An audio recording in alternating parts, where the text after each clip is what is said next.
فرمایا جو ذرہ برابر خیر کرے گا وہ بھی قیامت میں دیکھے گا، اور جو ذرہ برابر شر کرے گا وہ بھی قیامت میں اس شر کو دیکھے گا، اس کے سامنے آئے گا۔ تو وہ شخص کہتا ہے کہ سارے لوگ نماز پڑھ کے چلے گئے، تو امام صاحب رحمۃ اللہ علیہ نے اپنی داڑھی پکڑی رو رہے ہیں، کہتے ہیں وہ ذرہ برابر نیکی کا بدلہ دینے والے، وہ ذرہ برابر شر پہ سزا دینے والے میری سفید داڑھی کو دیکھ، مالک میرے ذرے ذرے سامنے نہ لانا، لوگ تو میری بڑی قدر کرتے ہیں دنیا، میں تو بڑا پہچانا جاتا ہوں، لوگ تو میری راہوں میں پھول لیے کھڑے ہوتے ہیں، مجھے بڑا نوازتے ہیں، قیامت میں رسوا نہ کر دینا، میرے لیے مشکل ہو جائے گی۔ وہ کہتے ہیں میں نے امام صاحب کا درد دیکھا، مجھے کوئی کام تھا تو میں چلا گیا، میں نے کہا کہ وہ اس وقت اللہ کے حضور حاضر ہیں تو میں دوبارہ آؤں گا۔ کہتے ہیں میں تہجد کا وقت آیا تو امام صاحب وہیں بیٹھے تھے، اور ان کی داڑھی آنسوؤں سے بھری ہوئی تھی، اور زور سے داڑھی پکڑی ہوئی، کہنے لگے مالک رسوا نہ کر دینا، قیامت میں رسوا نہ کر دینا۔ یار جو ہدایت یافتہ لوگ تھے وہ تو ڈرے ہوئے تھے، وہ تو سہمے ہوئے تھے، وہ تو کہتے تھے یہ اس کا فضل نہیں، اس نے بلا لیا، یہ اس کا کرم نہیں۔ حضرت باعزید بستامی کسی کافر کو دیکھتے تو رو پڑتے، کہتے مالک تو کتنا قریب ہے، یہ بے ایمان رہ گیا، تو نے اپنے فضل سے مجھے اپنے نبی کا غلام بنا لیا، وہ رو پڑتے۔ یہاں تو لوگوں کا دعویٰ ہی بڑا ہے، نمازی اللہ خیر فرمائے وہ تو دوسروں کو گھورتا ہے، وہ کہتا ہے جنت کا میں مالک ہوں، کنجیاں میرے پاس ہیں، میں کسی اور کو گھسنے نہیں دوں گا، اور اگر 2-3 حج کر لے تو پھر تو وہ کہتا ہے کہ اب میرے سے پوچھ کے لوگ جنت میں جائیں گے معاذ اللہ، اور اگر وہ 2 4 5 7 دفعہ کوئی نفل پڑھ لے تو پھر وہ کہتا ہے چھوڑیں جی سارے لوگ بے عمل ہیں، میں اکیلا نیک ہوں۔ نہ ایسا کریں، اپنی توجہ اپنے رب پہ رکھیں، اپنی توجہ اپنے معین الملت والدین، عطائے رسول، ہند الولی، غریب نواز، خواجہ معین الدین چشتی، حضرت خواجہ اجمیر، شاہ اجمیر، والی ہندوستان، آخری عمر میں نا سارا دن روتے گزر جاتا، ساری رات روتے گزر جاتی، ذرا سی کوئی بات کرتا تو رو پڑتے، آنکھیں آنسوؤں سے بھری رہتی۔ کئی دفعہ اپنے بھی پریشان ہو جاتے ہیں نا کہ یار تو ایک بات کی جان ہی نہیں چھوڑ رہا، تو خواجہ قطب الدین صاحب بختیار کاکی سے لوگوں نے کہا کہ آپ مرشد سے بات کریں، اتنا بھی تو نہیں نہ رونا چاہیے، ہر وقت اس کے آنسو کی کریے، عاشق دا کام ہی رونا تونا، تے بنا رویوں نہیں منظوری، یہ عاشق سدا ہی روندا رہندا ہے، پاویں وصل ہوئے تے پاویں دوری، ہر وقت رونے کا کیا مطلب ہے؟ تو خواجہ قطب صاحب کہتے ہیں میں قریب گیا تو میں نے پیر دبائے، میں نے کہا سونیا لوگ تو کچھ بھی نہیں کرتے، تو نے تو کمال کر دیا، 90 لاکھ آدمی مسلمان کر دیا، دنیا کچھ نہیں کرتی، تو نے 50 سال ساری رات مصلے پہ بیٹھ کے رب راضی کیا، تو شہزادہ تھا، حضور کی اولاد تھا، لیکن معین الدین تیرا ایک پلاٹ بھی نہیں، تو نے طالب علم پالے، انہیں غریبوں کو دیا، تو نے نوازا، کوئی شے نہیں تیرے پاس، ہر چیز تو نے، ساری رات روتے ہو، سارا دن روتے ہو۔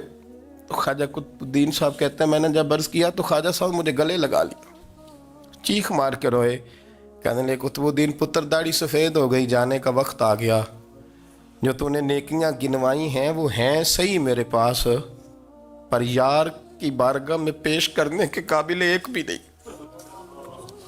نہیں، تو بارگاہ تو دیکھ کتنی بڑی ہے، رسول کریم کی بارگاہ میں پیش کرنے کے قابل ان میں سے ایک بھی نہیں، تو آستانہ دیکھ کتنا بڑا ہے، کیا پیش کروں گا، کیا عرض کروں گا حضور کی بارگاہ میں، کس طرح؟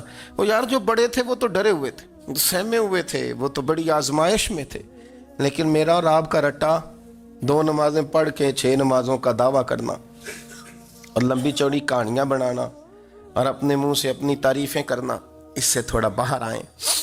رزق بھی میرا اللہ ہی دیتا ہے، علم بھی اللہ دیتا ہے، رزق بھی۔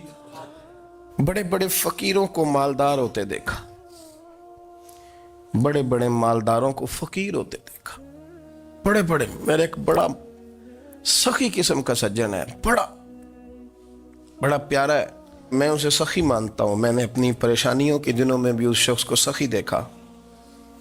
ایک دن رات کو مجھے ٹیلی فون کر کے کہنے لگا کدھر ہو؟ میں نے کہا میں گھر ہوں۔ نہیں اکثر سفر میں ہوتے ہو نا؟ میں نے کہا نہیں طبیعت کیسی ہے؟ ٹھیک ہے، بس حال چال پوچھنا تھا۔ میں نے سمجھا، میں نے کہا یار یہ کوئی مسئلہ ہے؟ ورنہ رات کے 2 بجے کوئی حال پوچھنے کو فون تو نہیں نہ کرتا. کوئی مطلب ایسا تو مسئلہ نہیں نا. تو میں نے بیک کال کی, میں نے کہا یار میری بات سن, مسئلہ کیا؟ کہ نہیں کچھ نہیں دل کر رہا تھا. میں کہا میری گل سن, رہے ہیں اسی 4-5 سال کٹھے, میں تین جاننا, اصل بات کر. کہنے لگا مکان بھی بڑا ہے, سارا کچھ ٹھیک ہے, پر وہ بڑا ہی بے نیاز ہے. کچھ حالات اس قسم کے آ گئے ہیں کہ لوگوں کو بتاؤں بھی تو لوگ ماننے کو تیار نہیں. زیادہ نہیں, مجھے نا تھوڑے سے پیسوں کی ضرورت ہے, کوئی 15-20 ہزار اگر مل جائیں میری ضرورت. آپ یقین کریں میں روتا رہا ساری رات. میں نے کہا مہربانہ تیرا کس طرح کرانگے, اس سے لے کے زمانہ استعمال کرتا تھا, پر بے پرواہی ویخ نہ سجڑ دی, جتھے کسے دی پیش نہ جاوے انہیں تاجاں والے در در رولے تے منگتے ہیں تخت بٹھاوے. سجنا کسے نو کارا مل دئی, کوئی کعبے خالی آوے.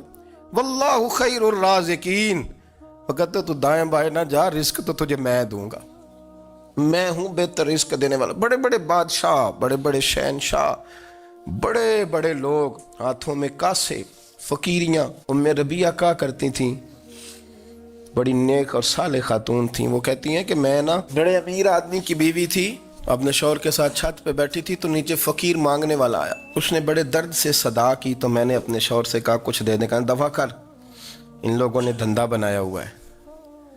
کہتی میں میکے سے بھی بڑا مال لے کے آئی تھی, میرے ماں باپ بڑے امیر تھے, تو میں نے نا چوری اپنے خامہ سے نظر بچا کے باتھ روم جانے کے بہانے گئی اور نیچے جا کے 5 دینار میں نے اس فقیر کی ہتھیلی پہ رکھے. کہتے اس نے 5 دینار دیکھے, پھر میری طرف دیکھا تو میں نے اس کی آنکھوں میں آنسو چمکتے دیکھے. کہنے لگے بی بی رب تیرا بھلا کرے, میں 3 دنوں کا بھوکا ہوں. کہ وہ چلا گیا. میں گھر آ گئی, جب باہر آئی تو میرا شوہر کہنے لگا تو اتنی اب اتنی تو تیز ہو گئی ہے اور تو اتنی خود مختار ہو گئی, میرے بغیر پوچھے مال خرچ کرے گی, جا تجھے 3 طلاقیں. کہتی میں بالدار اور وزادار باپ کی بیٹی تھی, طلاق لے کے گھر آئی تو میرا باپ ٹوٹ گیا, چارپائی پہ چلا گیا. اوہو یہ کیا بن گیا. کہتی بڑی تکلیف رہی. 1-2 سال کے بعد میرے ابا نے میری شادی کر دی. اب جس شوہر کے پاس گئی وہ بڑا نیک تھا, پرہیزگار تھا, اللہ نے بہترین صلہ دیا. کہتی چھت پہ بیٹھی تھی, دروازے پہ فقیر آیا, میں نے شوہر سے کہا کچھ دے دوں. کہنے لگا 5 نہ دینا, 15 دینا, 20 دینا, میں فقیر ہوں, میں نے فقر سے دولت دیکھی ہے, اسے خالی نہ لوٹانا.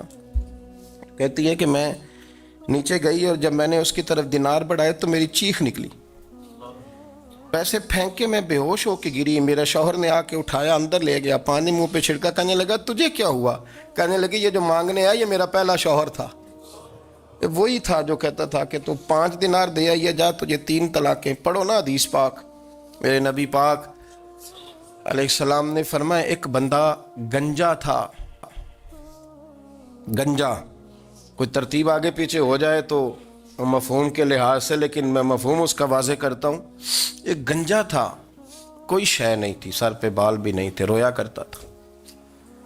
اللہ تعالیٰ نے فرشتے کو بھیجا, تجھے کیا چاہیے؟ تو کہنے لگا بال آ جائیں اور تھوڑا مال آ جائے. فرشتے نے ہاتھ پھیرا تو بال بھی آ گئے تو بکریاں بھی آ گئیں, لائنیں لگ گئیں, مال ہی مال ہو گئے. دوسرے کے پاس گیا, وہ کوڑا تھا, اس کو جا کے کہا کیا چاہیے؟ کہنے لگا شفا ہو جائے اور کچھ اللہ تعالیٰ آسانی کر دے. شفا بھی ہو گئی, گائیں بھی دے دی, بھینسیں بھی دے دی, مال ہی مال ہو گئی. پھر ایک کے پاس گیا, وہ اندھا تھا, تجھے کیا چاہیے؟ اس نے کہا آنکھیں مل جائیں اور کچھ ساتھ اللہ مال دے دے. اونٹ ہی اونٹ ہو گئے. جب بڑا نواز دیا تو پھر مالک نے امتحان لینے کا ارادہ کیا. یاری تیری سونا ہے پر آزمائشاں بھی تیریاں اگ, آزمائشاں تیریاں, صحیح کہہ رہا ہوں, آزمائشاں تیریاں, یاری تیری سونا ہے پر آزمائشاں تیریاں. اے سونا پرکھیا جامدائی پہلو نہ لگاں دے لگ. اللہ نے فرمایا آزمائش کرو. سب سے پہلے گنجے کے پاس آئے, اسے کہا اللہ کے رستے میں کچھ دیکھا نہیں لگا, میرے خرچے ہی بڑے, دیکھو تو صحیح کتنی مشکل میں وقت گزارتا ہوں, حال ہی کوئی نہیں. تو اس نے کہا میں نے تو سنا ہے تو گنجا اور بھوکا ننگا تھا. کہنے لگا میں تو جدی پشتی رئیس اعظم ہوں, تجھے کس پاگل نے کہا ہے بھاگ جا.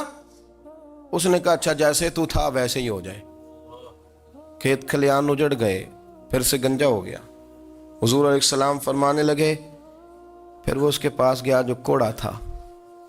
اسے کہا کچھ دے، کہنے لگا خرچے ہی بڑے، اب پوچھ لیں کسی امیر آدمی سے، کہے گا چکی کے نیچے ہاتھ ہے میرا، میرے سے زیادہ تو اب پریشان بندہ ہی کوئی نہیں، کیا بتاؤں آپ کو، اتنا ٹیکس ہے، اتنا جرمانہ ہے، فلانی شے، بڑا کچھ گنواتے ہیں لوگ۔ اس نے کہا میں نے تو سنا تو پہلے کوڑا تھا۔